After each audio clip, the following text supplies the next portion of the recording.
Good morning student. Welcome to online class. In today's class we also discuss chapter 10th light definitions.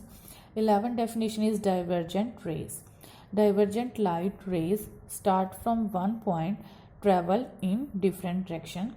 It means light from the one source spread in different directions, like from the sun or torch. We saw light of the sun or torch spread in different directions is called divergent rays.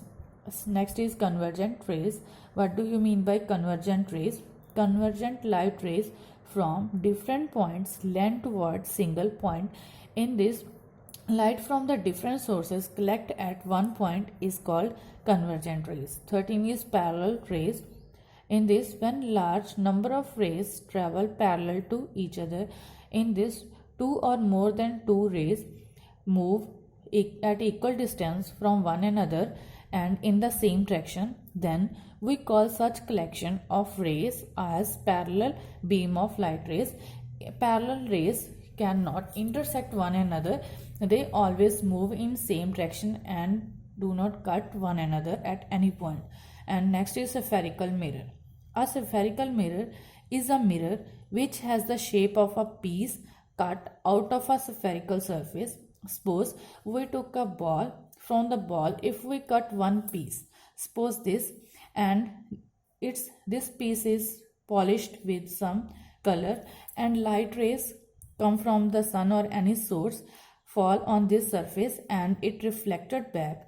This is called spherical mirror.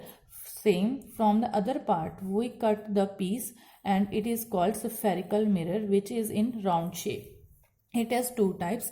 First is concave mirror, second is convex. And concave mirror, a spherical mirror whose reflecting surface is curved inward. Whose reflecting surface means from which part light fall and reflected back is inward, that is faces toward the center of sphere.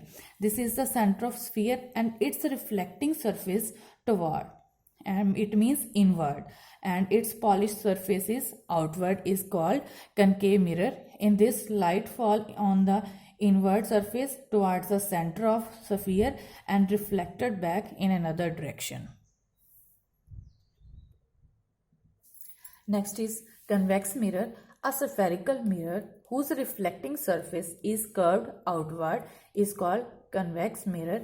In this, reflecting surface is away from the center of sphere and is outward. In this, when light fall on this surface, reflecting surface, then light ray reflected back in another direction and its polished surface toward the center of sphere. 17 is center of curvature. Center of curvature is the center of that sphere from which mirror is taken as a part. Center of curvature is the center of sphere from which we formed a sphere and it is denoted by C. 18 is pole. Pole is the center of any spherical mirror.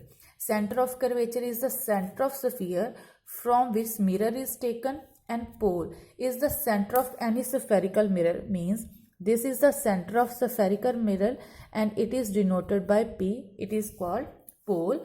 And 19 is radius of curvature, the distance between the center of curvature and pole. We know that what is radius? Radius is the distance from the center of circle to its outer rim. Similarly, radius of curvature is the distance between the center of curvature C and pole, or it is the radius of sphere from mirror which mirror is taken as a part, and is the radius of sphere from which mirror is taken as a part, and it is denoted by R, and it is the distance between center of curvature to pole. And next is aperture.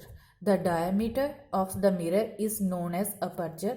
What do you mean by aperture? Aperture is an opening which allow light to fall on the mirror or lens. In this portion allow light to fall on it. It is denoted by any alphabet like M and N. On this portion light fall and reflected back in another direction. It is called aperture. It is the diameter of mirror is known as aperture, or aperture is the opening which allow light to fall on the mirror.